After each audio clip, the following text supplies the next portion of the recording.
Hello and welcome back to 34 diagrams drawn for you in 34 days. We are on video number 27. We're looking at monopolistic competition and how in the long run they can make zero supernormal profit. So we're going to start by drawing our diagram. We're going to have demand downwards, except not call it demand. We're going to call it average revenue. We have our marginal revenue that is twice as steep. We're going to draw our average total cost and our marginal cost intersecting at the minimum point.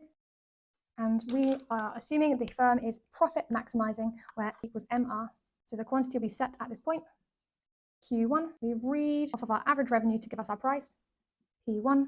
We read off of our total cost, C1. And we can see that initially they are making a profit of P1, A, B, C1. So let's make a note.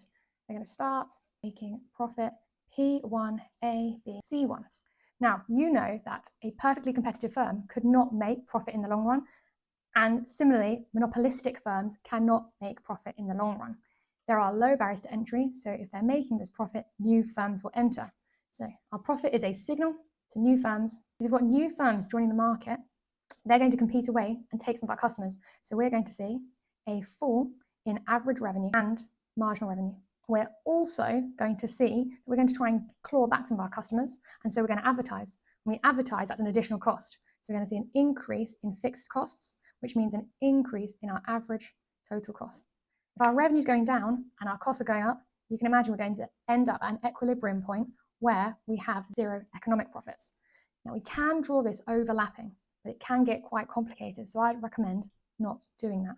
And as always, cost, price, and revenue. We've got our quantity, and on the X, we're going to draw our average revenue. Now, if we're going to be really smart about it, slightly lower than it was before, and our marginal revenue twice as steep.